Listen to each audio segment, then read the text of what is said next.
ऐसी वीडियो रोज देखने के लिए आप मेरे वीडियो को लाइक करें, इस पे कमेंट करें और अपने दोस्तों के साथ शेयर करें। और हाँ, अगर आप इस चैनल पे नए हैं तो इसे सब्सक्राइब करना ना भूलें। रोहित का कारवां दिल्ली की सड़क पर दौड़ता हुआ। अभी कार में बैठी अनिका एनी और लक्ष्य के बारे में सोच ही रही थी कि तभी उसे एनी का मैसेज मिलता है। जब वह उसे चेक करती है तो उसमें लिखा था, I have done all my work, now I am at lab. Anika बदले में ओके लिख देती है। ठीक इसी वक्त अनिका का फोन रिंग करने लगता है। जब वह फोन के स्क्रीन की तरफ देखती है तो यह लक्ष्य की कॉल थी। अनिका पहले ही लक्ष्य की कॉल का इंतजार कर रही थी। वह फोन उठाती है और हेलो कहती है। उधर से लक्ष्य कहता है, हमें हमारा मेन टारगेट वहां पर नहीं मिला। हमने जैसा सोचा था वैसा नहीं हुआ। इसके अलावा उसका भी कोई पता नहीं चला।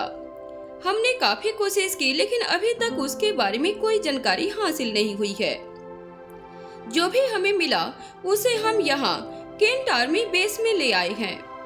वैसे हमारे पास आगे के लिए प्लान है, लेकिन फिर भी आगे क्या करना है इस पर आपकी राय जानना जरूरी है। इतना कहने के बाद लक्ष्य रुक जाता है, लेकिन जब अनिका दूसरी तरफ से कुछ नहीं कहती तब वह अपनी बात जारी रखते हुए आगे कहता है, बाकी सारी बातें जानने के लिए भी आपको मिलना होगा। अनिका जवाब देती है, ठीक है, मिलकर बात करते हैं, लेकिन अभी मैं किसी जरूरी काम में व्यस्त हूँ। मैं तुम्हें फ्री होकर कॉल करती हूँ। लक्ष्य जवाब देता है, ओके मैडम, मैं इंतजार करूंगा।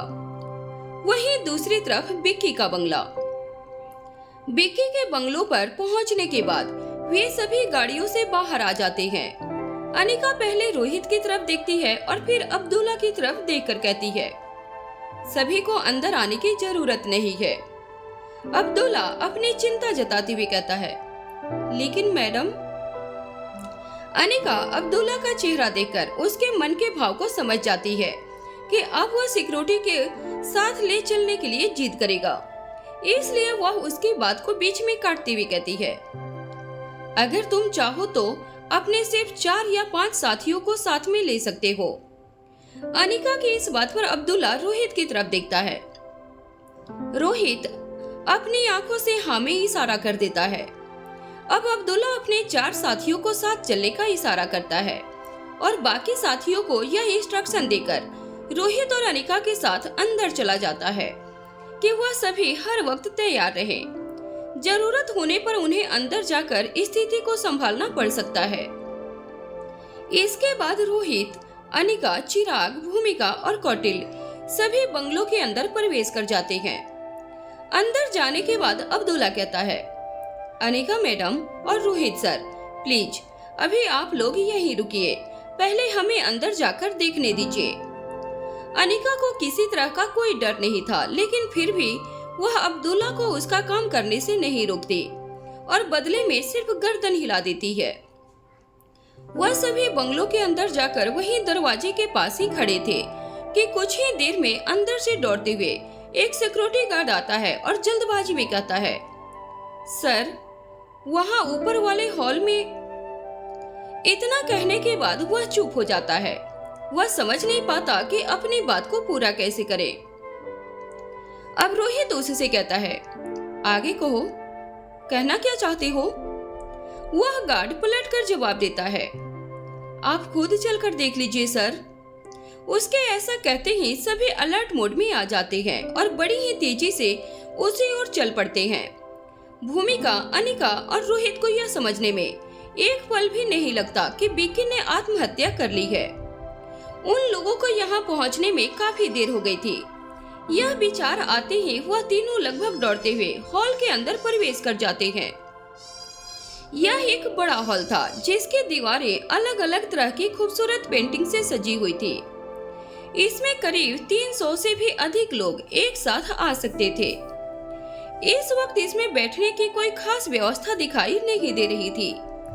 हालांकि पूरा फर्श बेहद ही सुंदर कालीन से ढका हुआ था। इसकी खिड़कियां और रोशनदान सभी आधुनिक तरीकों से सजाए गए थे। साथ ही बाहरी शोर से सुरक्षा के लिए इसमें साउंड प्रूफ शीशों की व्यवस्था भी की गई थी।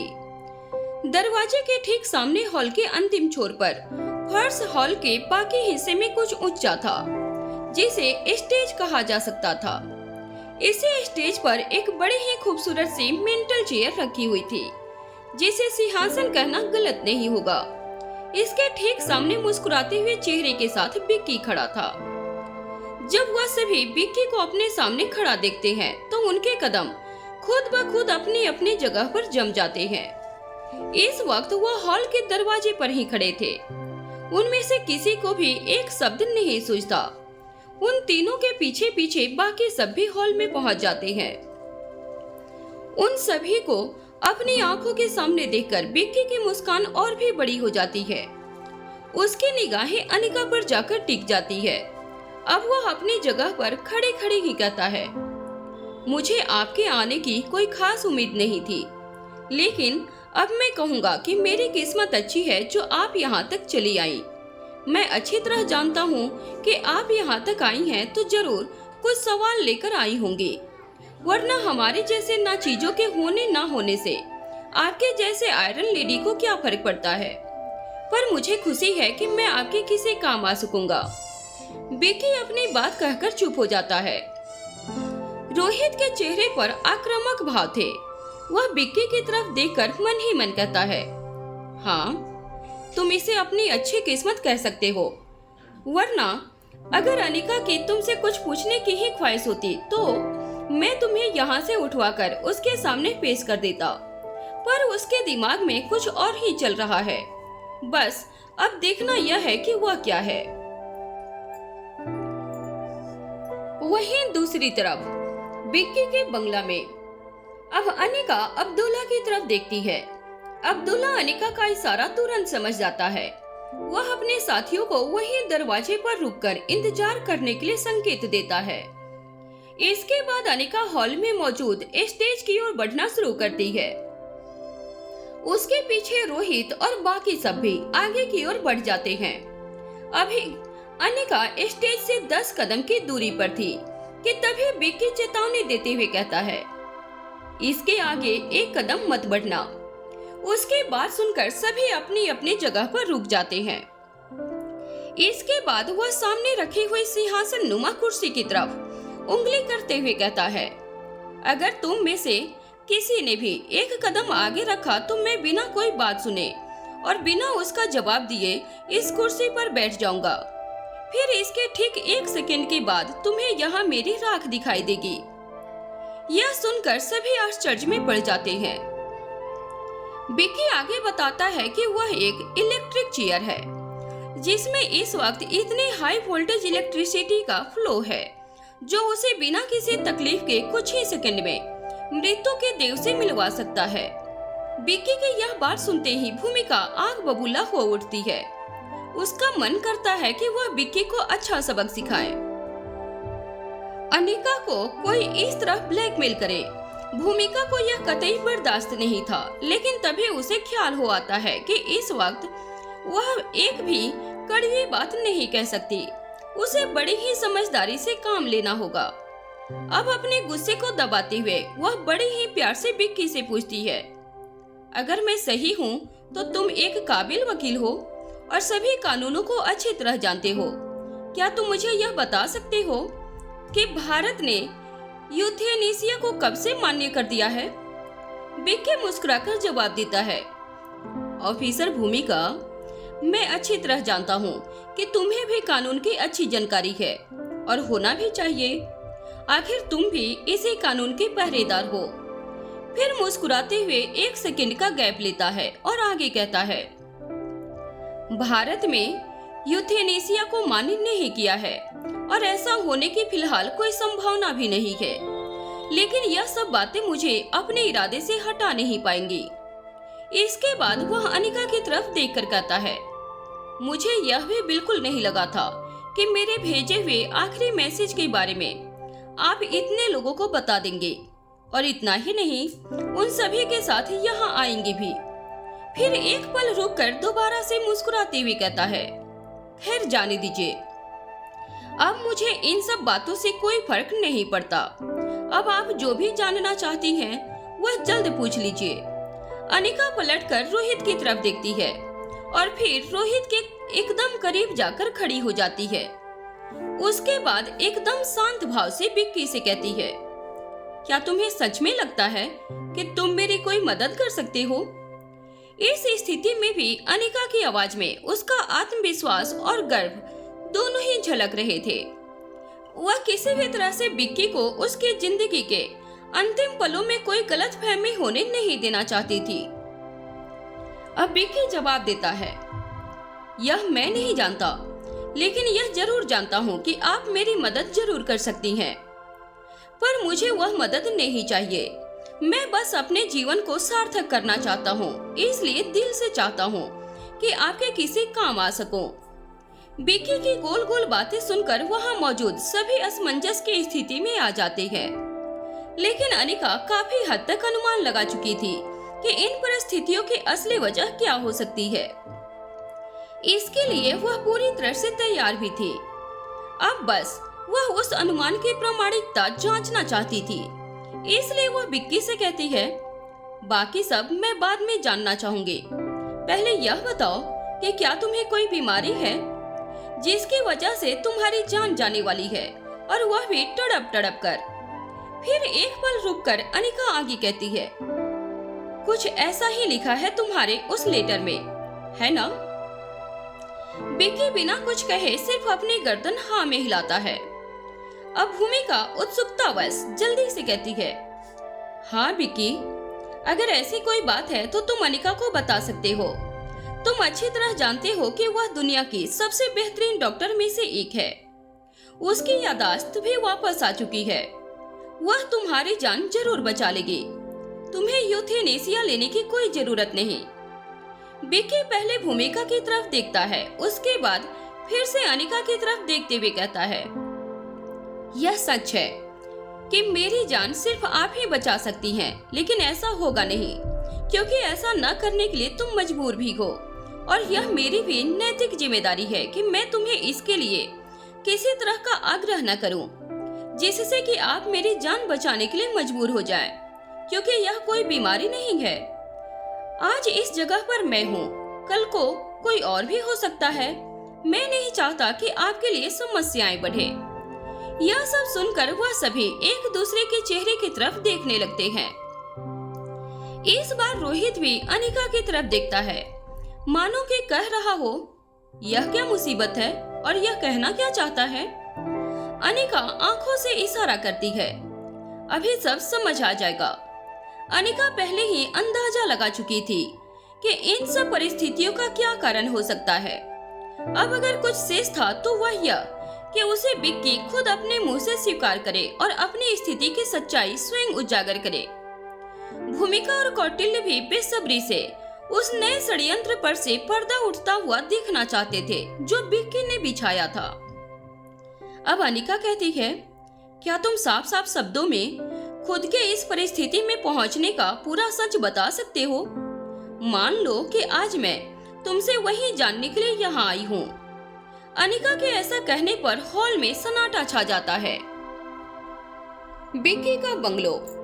कुछ पलों की खामोशी के बाद बिक्की बताता है, अगर आपके यही ख्वाहिश है तो यही सही। मैं कम से कम शब्दों में अपनी बात कहूँगा। मुझे फेमस एक्टर बनना था। मुझे acting, dance, stage show, fun, extra का शौक था, और डैड चाहते थे कि मैं उनकी तरह फेमस लॉयर बनूं। अंत में उनकी जिद जीत हो गई और मैं पढ़ने के लिए लंदन चला गया। मैंने मेरे शौक छोड़ दिए, लेकिन मेरे शौकों ने मुझे कभी नहीं छोड़ा।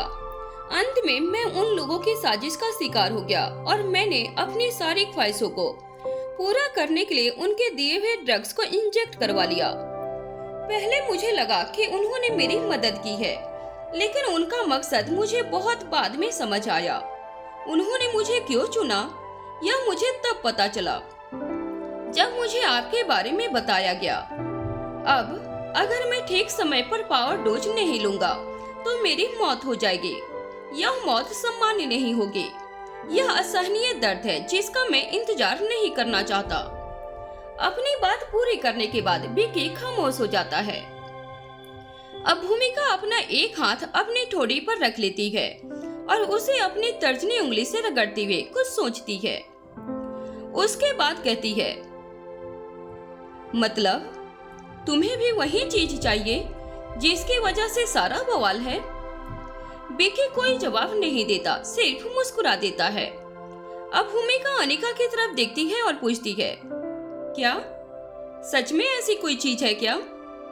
अनिका पहले जितने ही शांत भाव से अपनी गर्दन ना में हिला देती है, फिर भूमिका की तरफ देखकर कहती है, नहीं भूमिका, ऐसी कोई चीज नहीं है। अब बिक्की अनिका की तरफ देखकर कहता है, अनिका जी, आपको मेरी वजह से झूठ कहने की कोई जरूरत नहीं, मुझे वह नहीं चाहिए। अब अनिका बिक्की की तरफ देखती है और कहती है, तुम्हें ऐसा क्यों लगता है कि मैं जो कह रही हूँ वह एक झूठ है? बिक्की जवाब देता है, अब इन सब बातों का कोई मतलब नहीं रह गया है, लेकिन फिर भी मैं इसका जवाब दे देता हूँ।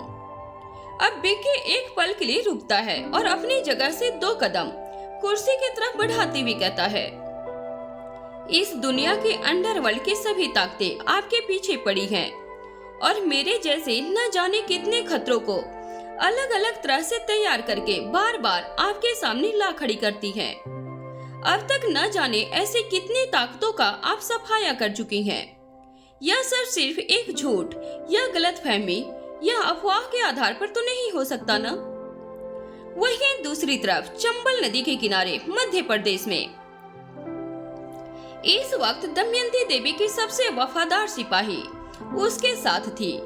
लच्छो के मिलने के बाद दमयंती देवी अपने खास लोगों के साथ अपना ठिकाना बदलने वाली थी, क्योंकि वह अच्छी तरह जानती थी कि रिया रोबोट के दमयंती देवी के किले तक पहुंचने का मतलब था कि अब दुश्मन के लिए उसके ठिकाने को ढूंढना असंभव नहीं होगा। वह कभी भी उसके किले तक पहुंच सकते थे। लेकिन जो दुर्घटना दमयंती देवी के साथ हुई, उसके बाद उसके सिपाही उसे लेकर दूसरी ही दिशा में निकल जाती हैं ताकि उसे सुरक्षा प्रदान की जा सके। दमयंती देवी अभी तक भी अपनी सूझ बूझ में बिल्कुल नहीं थी। उसके सिपाहियों द्वारा लच्छो और रुद्रमा देवी के अंतिम संस्कार की तैयारियां की जा रही थी। यह सभी काम बिना किसी बाधा के पूरा हो सके, इसलिए वह लोग घने जंगलों में चंबल नदी के किनारे अपना बसेरा डालकर बैठे हुए थे। यह स्थान अंतिम संस्कार के लिए बिल्कुल उपयुक्त था। यह एक ऐसी जगह थी जहां पर दूर दूर तक किसी इंसान का आना जाना नहीं था। इन चिंताओं को मुखाग्नि दमयंती देवी को खुद देनी थी। वैसे भी इसके अलावा कौन था जो इस काम को करता? दमयंती देवी बालू पर बैठी हुई थी। अपनी फटी हुई आंखों से लगातार टकटकी लगाकर एक ही ओर देखी जा रही थी। उसे देखने पर ऐसा लग रहा था जैसे कि वह खुली आंखों से बेहोश हो गई थी। सभी तैयारियां पूरी हो जाने के बाद उसकी एक सिपाही आकर उससे कहती है, माँ साहब, अंतिम विदाई देने का समय हो गया है।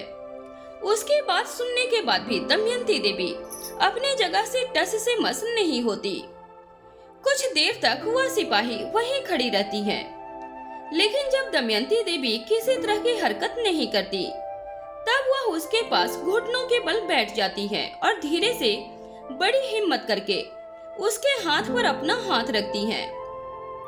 उस सिपाही के स्पर्श से दमयंती देवी उसकी ओर देखने लगती हैं। दमयंती देवी के चेहरे पर किसी तरह के भाव बिल्कुल नहीं थे। उसकी पलकें भी झपक नहीं रही थी। वह अपनी पथराई हुई आंखों से बस देख रही थी, मानो वह कुछ समझ नहीं पा रही थी। दमयंती देवी को अपनी ओर देखते हुए पाकर वह स्त्री सिपाही हिम्मत करके आगे कहती है, माँ साहब, हम अधिक देर तक यहाँ नहीं रुक सकते।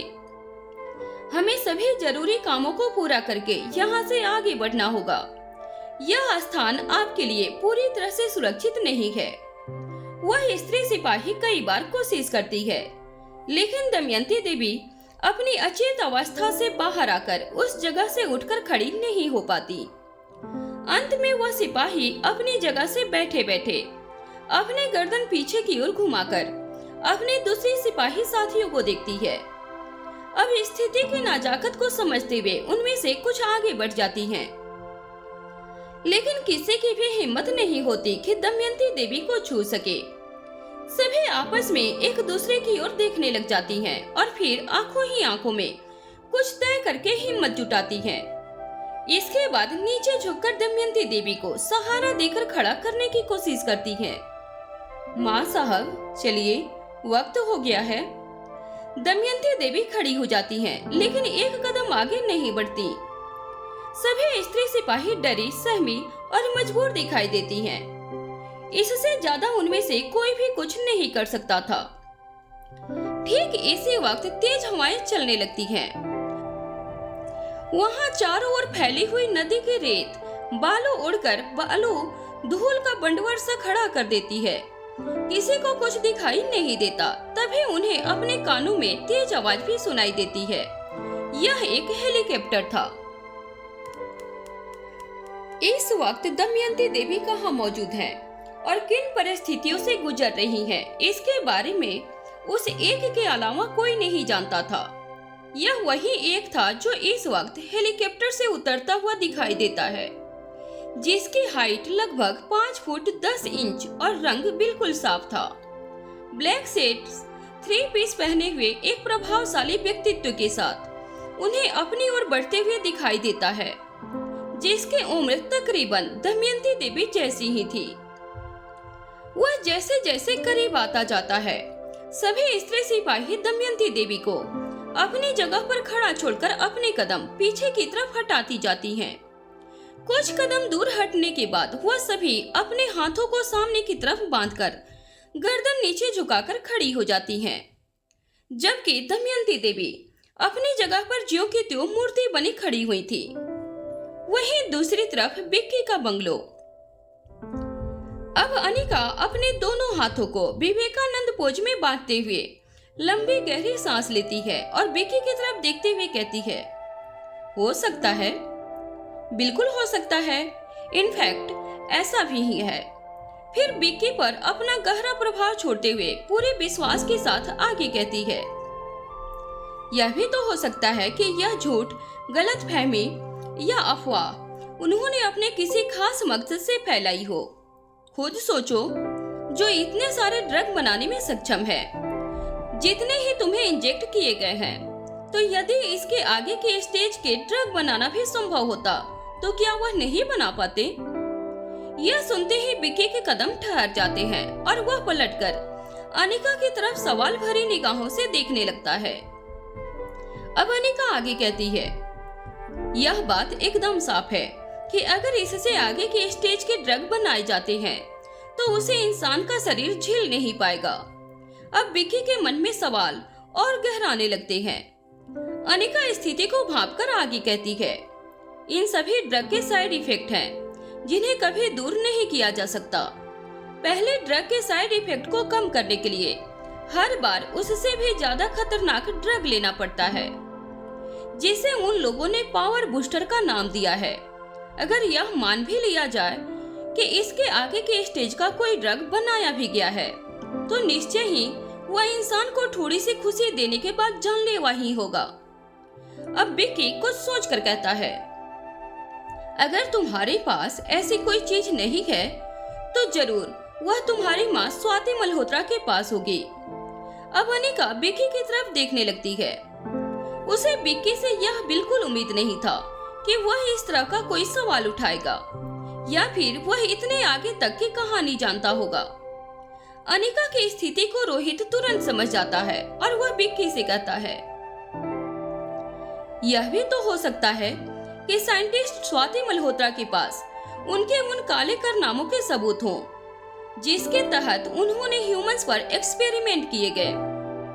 जिस दर्द की कल्पना से तुम मौत का इंतजार नहीं करना चाहते बल्कि उसे गले लगाना चाहते हो, तो सोचो, क्या कोई देश ऐसा होगा जो अपने नागरिकों को ऐसी यातनाएं सहने देगा? इसके बाद रोहित एक पल के लिए चुप हो जाता है और बिक्की कुछ सोचने लगता है। तभी रोहित अपनी बात को आगे बढ़ाते हुए कहता है, इसीलिए वह किसी अमृत जैसे ड्रग का बहाना करके अनिका के जरिए उन सबूतों को खोज निकालना चाहते हैं ताकि उन्हें खत्म कर सके।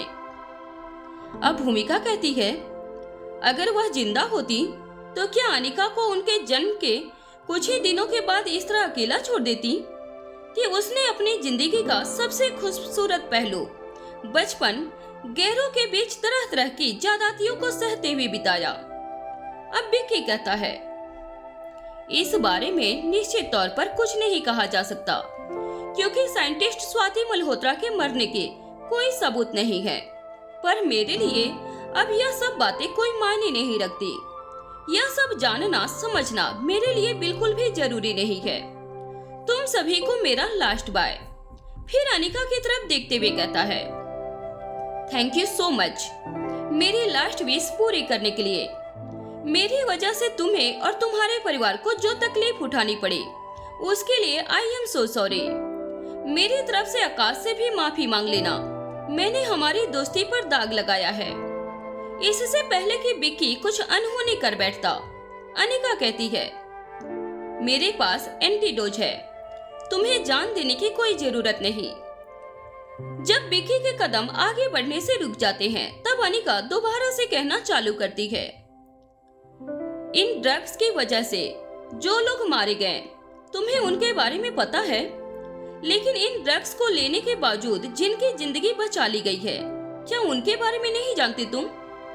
तुमसे पहले भी जिन लोगों को बचाया गया उनके लिए किसी तरह के नेक्टर का इस्तेमाल नहीं हुआ है, बल्कि इसी एंटीडोज से उन्हें बचाया गया है।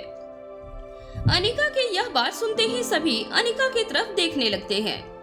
हालांकि रोहित और भूमिका अपने चेहरे से किसी तरह के आश्चर्य का भाव प्रकट नहीं होने देते।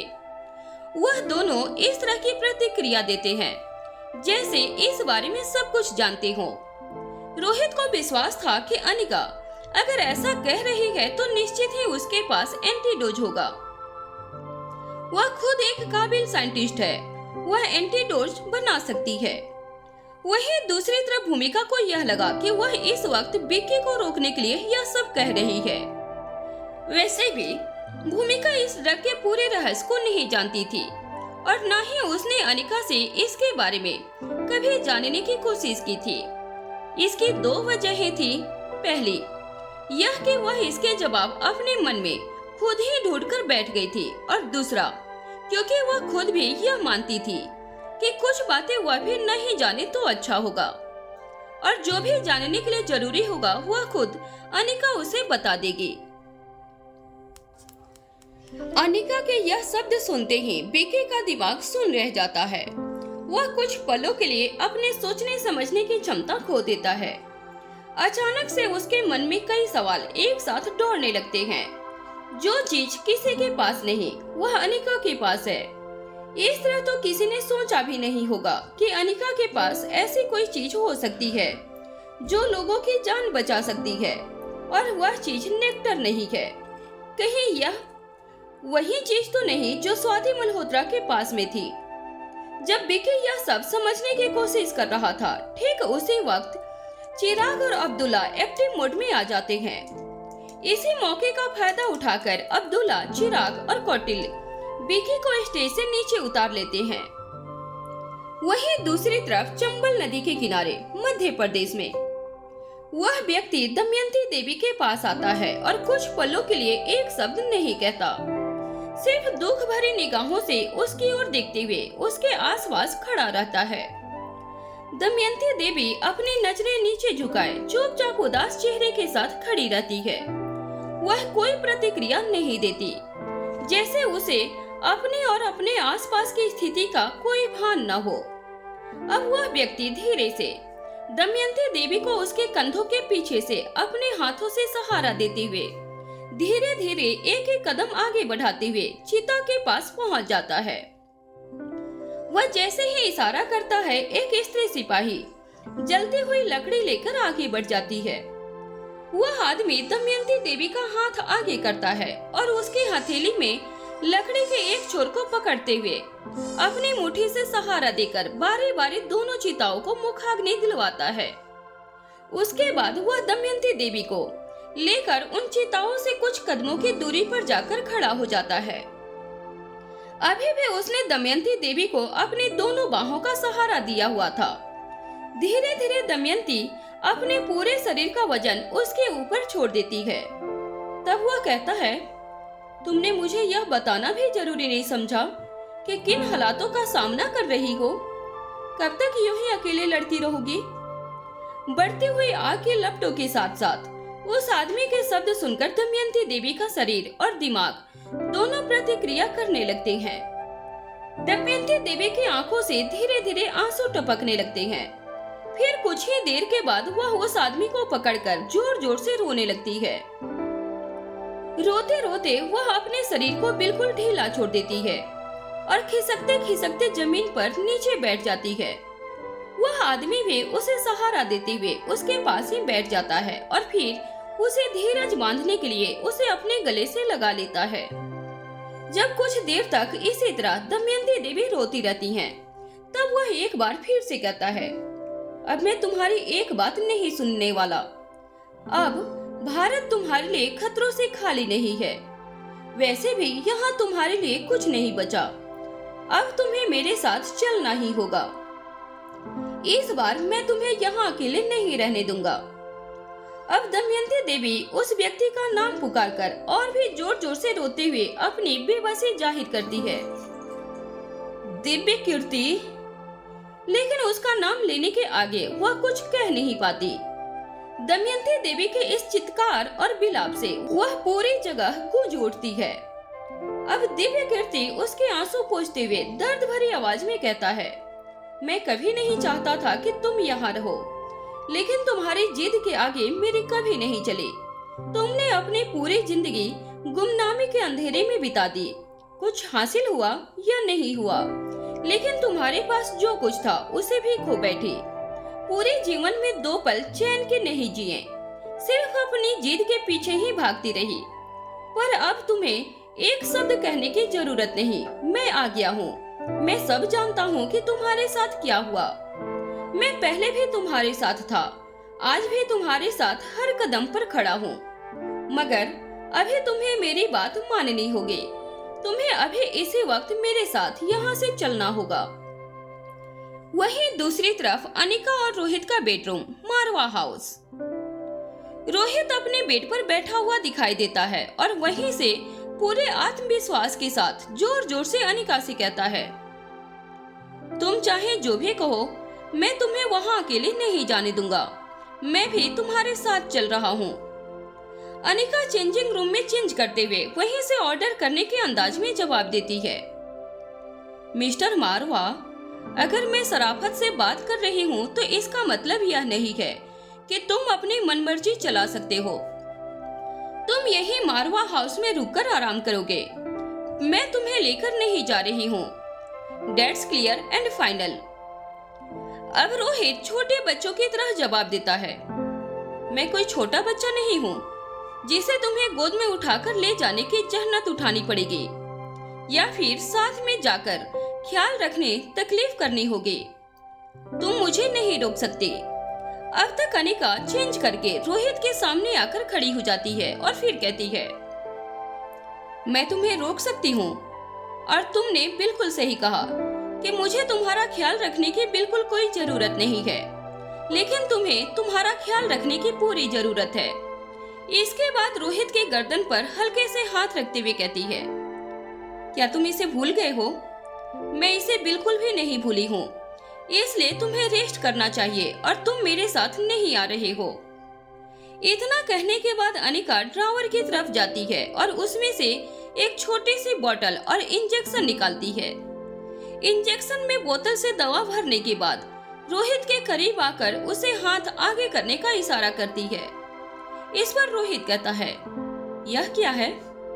अनिका रोहित का हाथ पकड़कर उसे अपनी तरफ खींचते हुए सीधा करने की बात करती है। क्या यह भी मुझे बताने की जरूरत है क्या? कहीं तुम भूल तो नहीं गए कि तुम्हारी बीवी एक डॉक्टर है?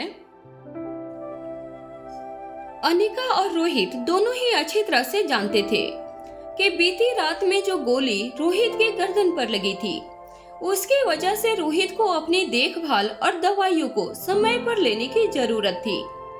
इसके बाद अनिका इंजेक्शन लगाते हुए रोहित से कहती है, अच्छी नींद लेने से हमारे बर्थडे के अंदरूनी घाव जल्दी भर जाते हैं। अनिका की बात पूरी होते होते इंजेक्शन की दवा भी रोहित के शरीर में पूरी तरह जा चुकी थी। रोहित को यह समझने में जरा देर नहीं लगती कि अनिका ने अभी अभी रोहित के साथ क्या किया है। वह झट से कहता है, इसका मतलब तुमने जो ड्रग इंजेक्ट किया है, इस मेडिसिन से मुझे नींद आ जाएगी। अब अनिका सिर्फ मुस्कुराती है, जिसका मतलब था तुमने बिल्कुल सही समझा। रोहित अनिका का हाथ पकड़कर उसे बेड पर खींच लेता है और फिर अपनी बाहों में भरकर अच्छे से कस लेता है।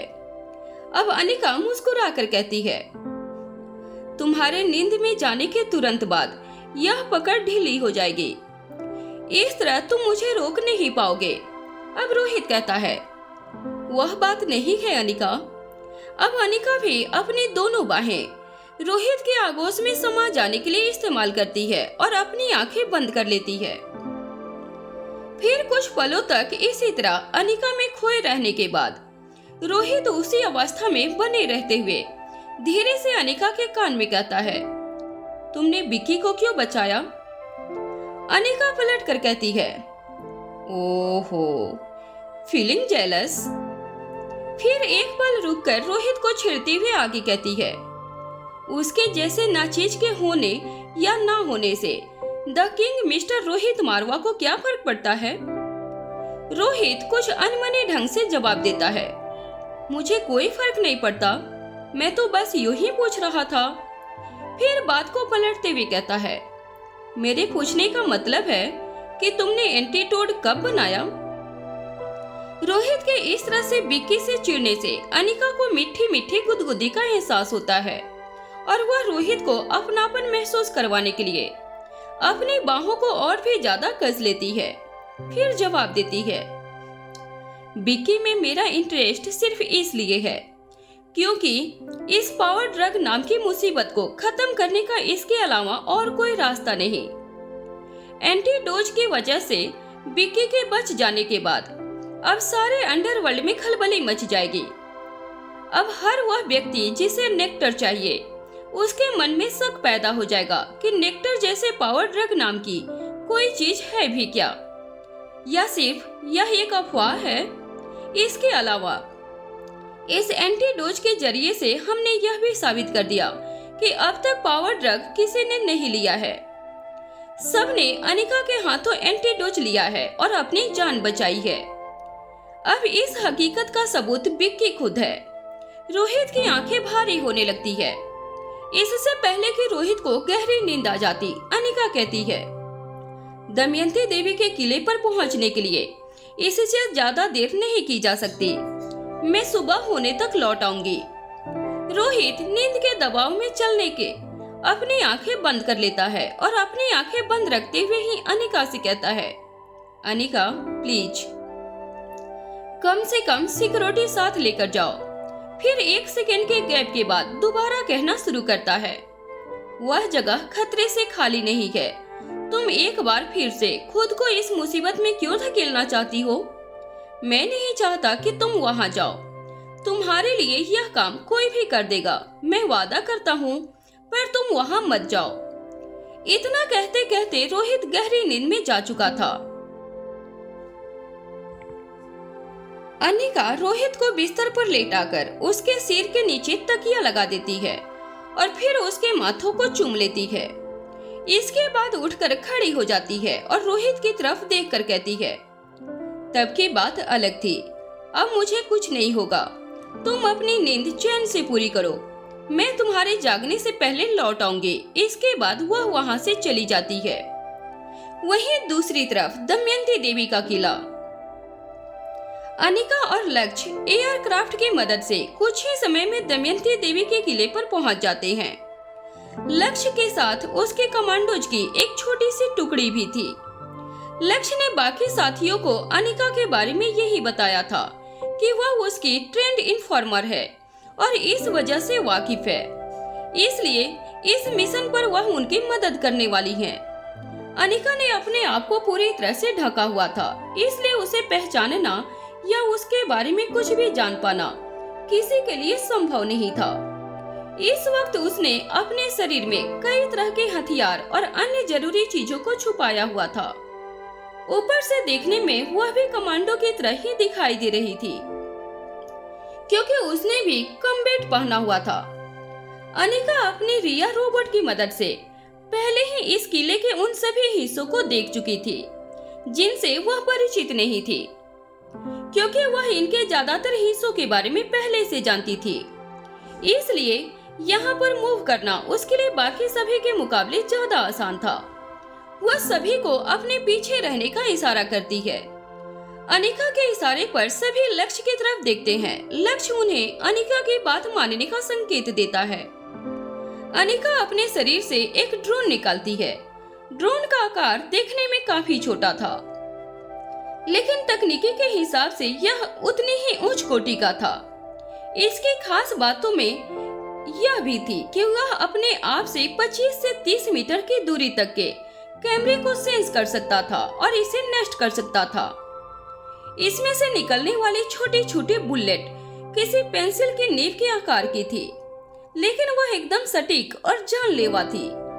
इसके अलावा इसमें कई अन्य खासियत भी थी, पर जो सबसे अधिक विशेष थी वह इसमें से निकलने वाले छोटे छोटे पेन की नीब के आकार की सुई थी, जिनमें से एक खास तरह का लिक्विड था जिसे सामने वाले की बॉडी में इंजेक्ट किया जाना था। इस लिक्विड को खास दमयंती देवी के सिपाहियों के लिए यहाँ लाया गया था। अनिका के पास ड्रोन के इक्विपमेंट्स खत्म होने के बाद उसे रिफिल करने के लिए कई किट मौजूद भी थे। ऐसा करने के लिए अनिका को सिर्फ 15 सेकेंड का समय लगने वाला था। अनिका अपने ड्रोन को आगे आगे चलने के लिए उड़ा देती है और उसे अपने हाथ की कलाई पर पहने हुए स्क्रीन से कंट्रोल करती है।